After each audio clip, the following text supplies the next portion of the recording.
untuk saya lah, YB Hana adalah seorang minister yang she's willing to listen. She is willing to listen. Saya setuju. She is willing to listen, but she also knows that there are challenges ahead, because you have to talk to you have to talk to a prime minister who is trying to do his bit, satu berjimat, doing his bit to stop corruption. That's one aspect. And then also kita tahu ini adalah kerajaan madani, unity government, so he wants to hold on to that power. So sometimes you have to deal with those elements. So so Sukan tu sometimes for these top leaders is like, okay, I'll give you the money, but why you do this money not enough for you, is it? Sometimes that question is there.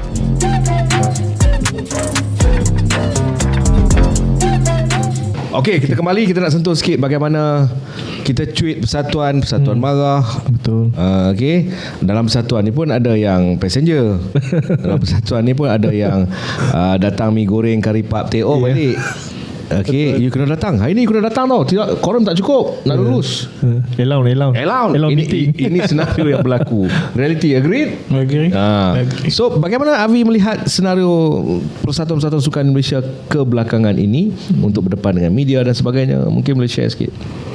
Untuk saya lah, berdepan dengan media, I think they are now coming to realize that things are different lah.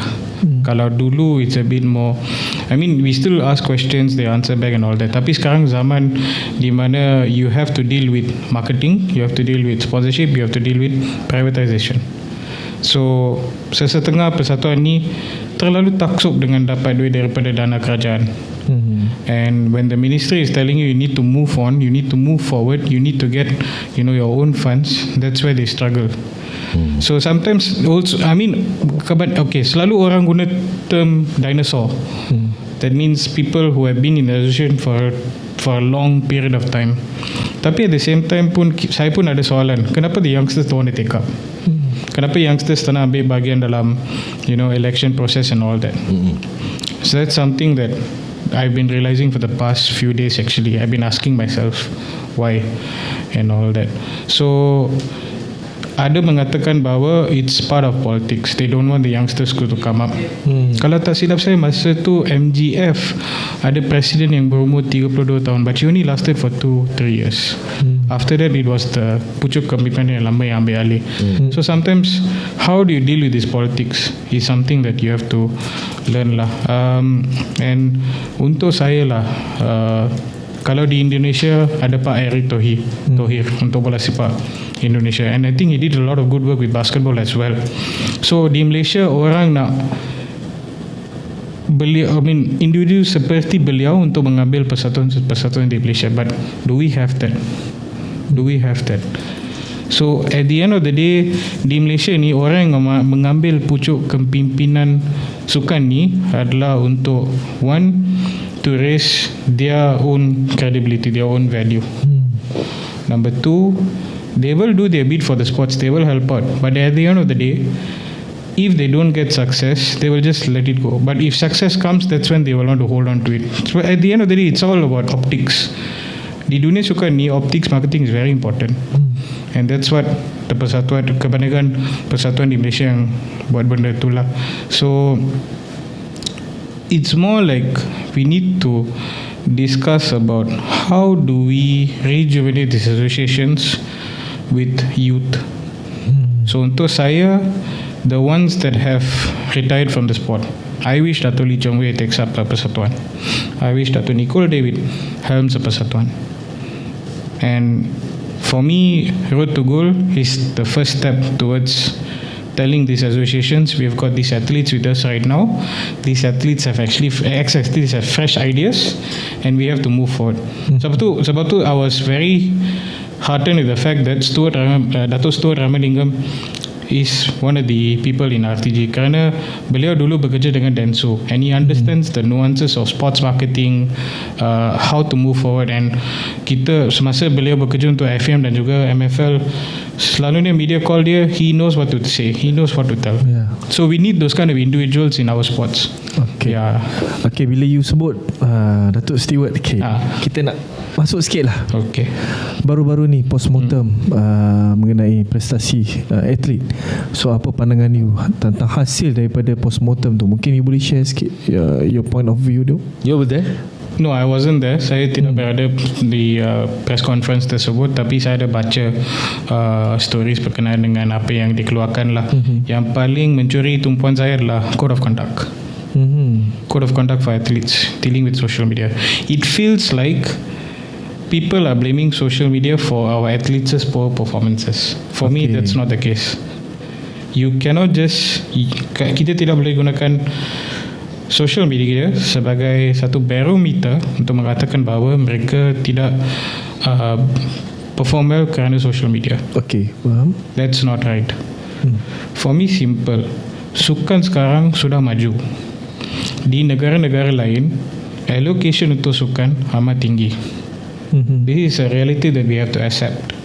India is pumping in money to produce a lot of athletes. Walaupun mereka tidak dapat banyak medal di Olympics, tapi they are looking towards the future already. 2028 LA, how are we going to get our gold medalists? Macam the javelin thrower, Niraj. They are bringing an Olympic gold medalist to train him because they want him to win the gold medal again. So they are forward thinking in that sense. That mereka ada resource tersebut. So di Malaysia ini, I have to say that we are hard pressed for funds. The government is giving money, but at the end of the day, we still need to get sponsorship from corporate companies and so on. So corporate companies, kita tahu mereka akan melihat apakah return of investment mereka.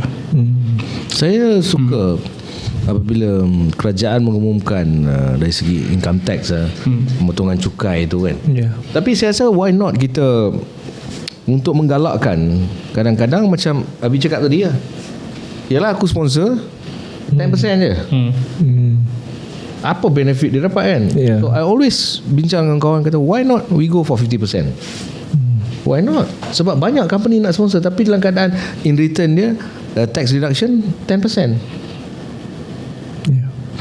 10%. Betul. Apa sangat kalau dia sponsor 1 juta, potong 10%. Betul. Sebab tu a lot of these companies, they are shying themselves from sports kerana the return is not that much. CIMB is doing their best for squash. Macam Sangari is getting good sponsorship from them and all that. Dato' Azizul, Dato' Jijo got sponsorship from them.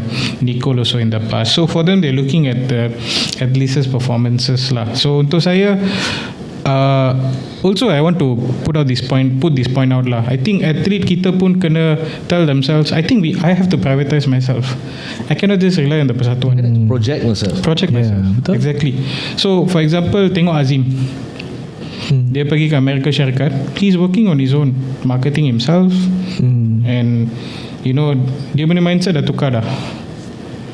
For me, that should happen in Malaysia also. Cannot be telling ourselves, this fellow is not giving me money, this fellow is not giving me the money.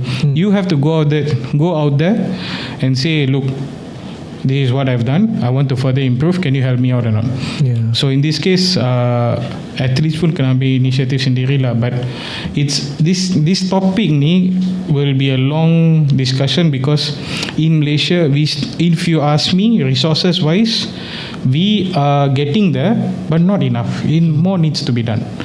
And I have to say that our ministry, they are stepping foot on realism, saying that okay, this is the money we have, this is what we can give you, but we also want you to work harder. In this case, persatuan untuk dapatkan duit sendiri untuk atlet mereka.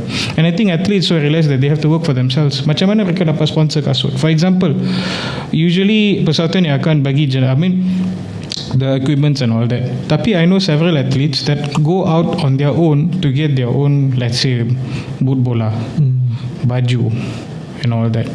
So it's satu, we have to look for a balance. For me, simple. Athletes have to work on their own. They cannot just keep saying persatuan not helping me out. Jangan tunggu je. Jangan tunggu. Work, go out. That's what is being done in Europe, US, even in India. So sometimes we have to empower diri kita sendiri untuk dapatkan sesuatu lah. Rasa apa yang Avi cakap tadi berkenaan dengan kolektifnya kesimpulan tentang Olimpik, road to goal, dia nampak jelas. Masing-masing yang tak buat kerja tu mungkin terasa lah. Betul tak, Avi? Masing-masing akan keluarkan kenyataan masing-masing, tapi dalam masa yang sama untuk meyakinkan pelaburan yang telah pun kita buat. Dengar cerita Presiden Sam pun mengamuk dalam press conference tu. Dia mengasak bertubi-tubi persoalan-persoalan yang saya rasa ada benarnya, ada relevannya, kerana paling tidak pun satu sen duit kita, Abi. Betul. Kan? Correct. People keep asking. Yep. 1 sen mungkin duit kita. Betul. Taxpayers money at the end of the day. Mereka akan tanya apa, what we are getting out of it. Simple. Kita bagi duit. Untuk kita, we don't want the money back. You just get us the goal. That's what Malaysians want. Kan? Simple as that. It's very simple. But to hit that goal, it's a complex matter. And that is something that, it involves everyone. Persatuan, atlet, kerajaan dan juga syarikat korporat. You have that. You need to have that synergy lah. If you ask me. And I think the ministry understands that. Untuk saya lah, YB Hana adalah seorang minister yang she's willing to listen. She is willing to listen. Saya setuju. She's willing to listen, but she also knows that there are challenges ahead, because you have to talk to you have to talk to a prime minister who is trying to do his bit, satu berjimat, doing his bit to stop corruption, and that's one aspect. And then also kita tahu ini adalah kerajaan madani, unity government, so he wants to hold on to that power. So sometimes you have to deal with those elements. So so Sukan tu sometimes for these top leaders is like, okay, I'll give you the money, but why this money not enough for you, is it? Sometimes that question is there, kan? So that is why YB Hana is always telling organizations, look for your money, look for your own money. That's very important. Okay. Baik bang, satu perkongsian yang sangat baik daripada Avinesh. Saya rasa perkongsian Avi adalah very simple. Cabaran sebagai wartawan, apa yang lalui dalam pentas sukan negara, cabaran sebagai wartawan. Kemudiannya kita sentuh sikit tentang mereka-mereka yang kadang-kadang terkejut bila kita sentuh. Saya ingat tergelak.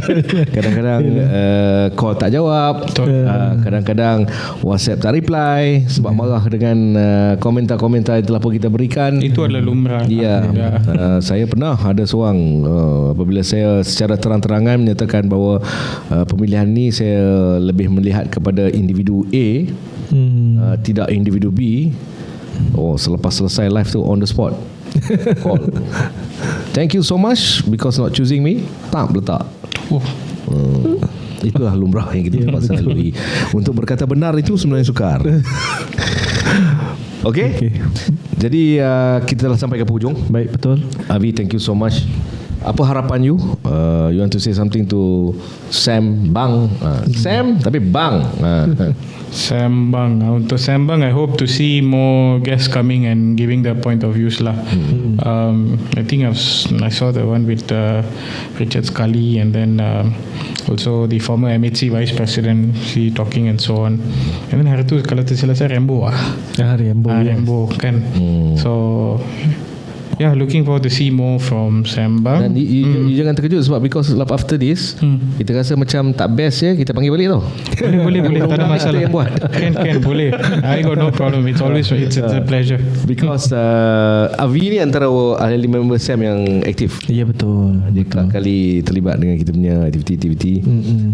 Dalam masa yang sama, don't forget, you kena tengok SAMBANG bersama dengan Mani Rajit Singh. That one is very, very interesting. I will watch it. I tell you, that one is very interesting.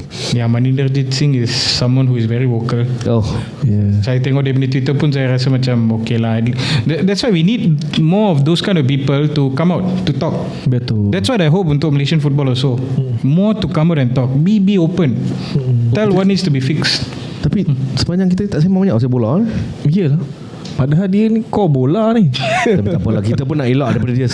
Dia pun semak hidup dia dengan bola. Macam kita lah semua. Tak adalah, saya suka bola. Anytime, always I will talk bola, no problem. Tak, saya nak pergi relax sikit. Boleh. Okay, thank you Avinesh. Kita akan cuba bawakan lebih ramai wartawan-wartawan dari sisi ataupun sisi pandang yang berbeza untuk kita lontarkan pandangan dan sebagainya. Jadi sampai di sini untuk episod kali ini dari saya Hafizal. Daripada saya Firdaus Hashim. Jumpa lagi dalam Sembang. Bye bye.